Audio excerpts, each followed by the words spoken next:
All right, we have been talking about the language of light and how essentially it means that those are codes put together to make something happen, to create a template, to create a program. So today we're going to look at how to make something with those codes. How does that work? How does one write a program?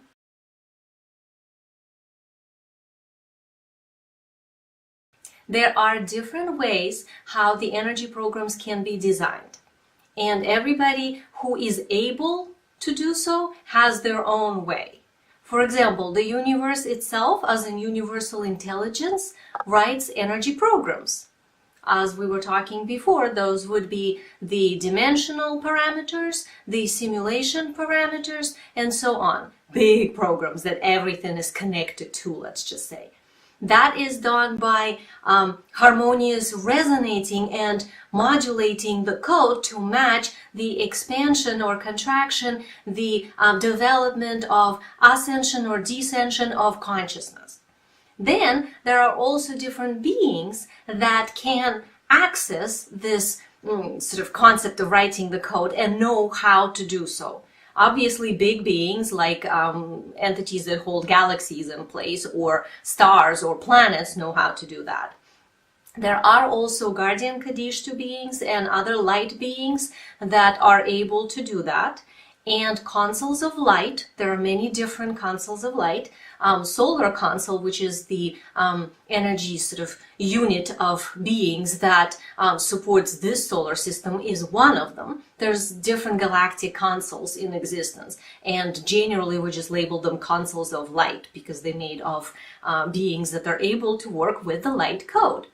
So those consoles, as in groups of entities of very high frequency, very high consciousness, and harmonious with oneness of the universe, are able to modify the existing programs and also write sort of their own code into a system of more sort of a generic base code to modify it. Now, anytime something is done with the code itself, if it's not harmonious, the code reverts back to harmonious.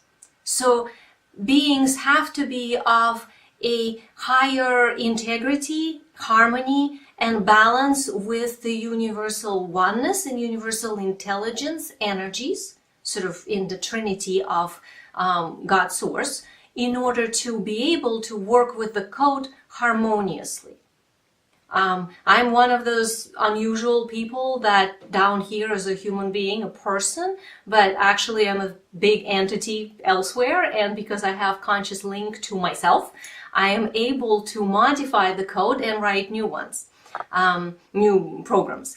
That is not a very common thing, but there are people who, like me, have access to the bigger part of themselves that is able to do that. In a sense, a human being probably cannot work with the code directly. It would have to be something much bigger than a human being to do so. If the being is harmonious, then that being resonates something of its own consciousness into, let's say, existent code, and that modifies the code, creates sort of a fractal of it further, or modifies, gives it a different direction of extrapolation that then creates a new blueprint for something. This could be done with existing base code, so then it pretty much looks like something generated new that didn't exist before, when actually everything sort of exists. It's just consciousness brings it into what we call existence. Another way is to modify what already exists in a very obvious way. Like, let's say if the star already exists as a star and it created a particular environment around itself with certain planets, let's say, it might choose to modify a parameter of its own solar system in order to allow possibility of creating a simulation on one of the planets that can then hold, let's say, life in a third dimension for beings like us.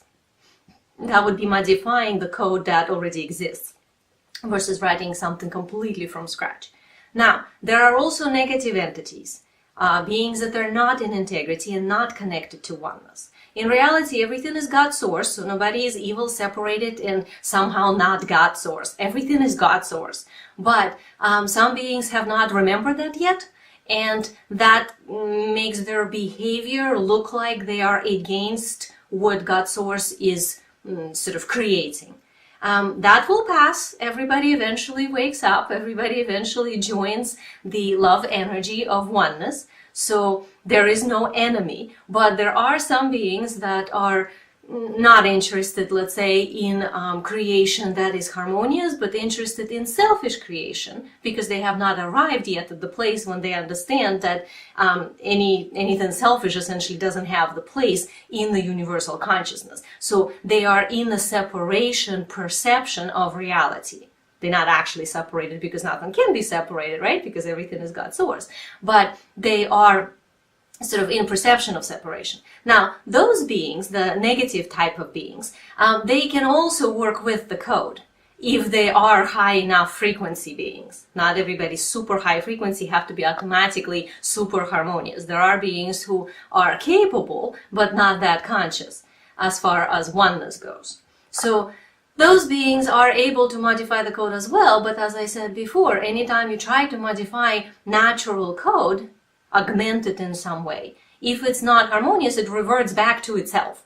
So you can't really do it. So what is done instead is creating little detours, little plugins, sort of inserting them into the code. That's what's called viral malware. This is an energy implant technology that essentially subterfuge to the type of energy that is harmonious. It modifies it, it redirects it, just like when you get a virus in your computer. It doesn't necessarily rewrite your computer, but it rewrites just enough of little things to siphon information elsewhere. That's because beings that are in separation work with the energies that are in entropy instead of syntropy. In syntropy, we create energy all the time. So the universe is in syntropy. Entropy is sort of siphoning the life force out of something because there's not enough. There's always separation. So anyway, the way of interacting with the code, if the being is conscious and high frequency, is done through consciousness directly. So mind interfaces with the code of light and is able to modify it.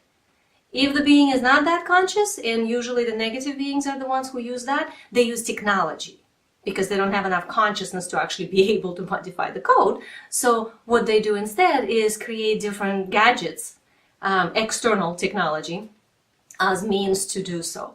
And it works to some extent, but only until the being wakes up and says, I don't want this anymore, I want oneness, and then all of that goes away. So really, we're not victims, we're creators, and we can always change our own code. This is the part that is sort of essential component of understanding the code. Working with the code as in something that's more in theory, like a template, that's very different than working with your own code. So working with your own code, every single being can do, because the language of light is already pre-installed inside our systems. So all we got to do is be able to work with it correctly, which I will tell you tomorrow. But today, we'll get back to what I was saying about how do I utilize the code.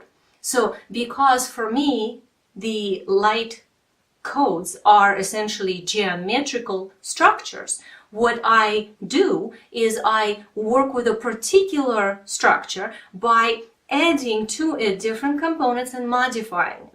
So it sort of looks in my mind like this enormous sphere that is hovering here in my office. My office does not exist when I do that. And the sphere is maybe 20 feet in diameter or something like that.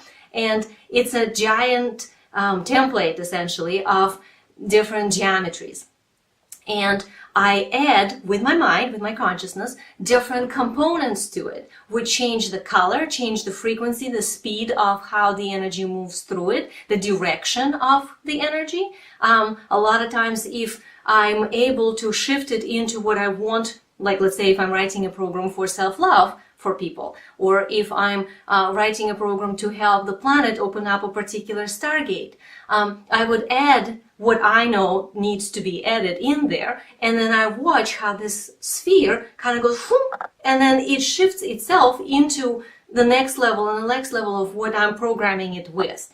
And it takes a while. Some of them take months to make, 2, 3, 4, 5 months to do that daily, to really set it up in a proper energy. So this is not a necessarily easy process, but that's how it works. And that creates really complex programs that can work in a planetary sense and also in a smaller sense within each person.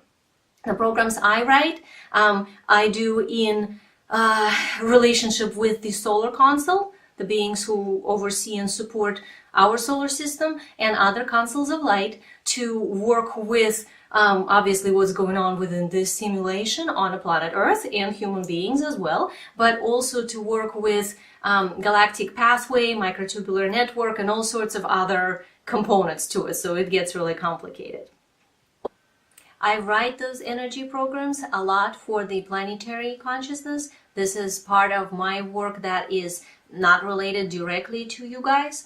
That connects to helping the planet open up stargates. It connects to working with the planetary adjustment energies, holding the planet in the ascension timeline during this bifurcation time when we have 2 timelines going on. This is a very important component, and a lot of conscious people are working with that to support that. During the Transcension briefings, when I give you guys the planetary update of what's going on, sort of what the Solar Council been doing, what the consciousness of this planet has been working with, and the humankind, and how that all fits together, there is also an energy download. So once a month there is a program that sort of holds together everything that has happened during that month, that comes in together as a unit into what I do as a meditation during the Transcension briefing, during that planetary update. So if you are subscribed to that, then you're getting those downloads. That's actually what you're getting. If you have not subscribed to that, then, you know, check it out. The link is below. I think that would be very interesting for you, so that you can actually experience the energies and get all sorts of information about everything that's going on in a big picture, essentially, so we don't get stuck in our narrow tunnel vision of a lifetime. Tune in tomorrow and I will tell you how these programs resonate in your body and what happens when you get an energy download inside your system when you receive that.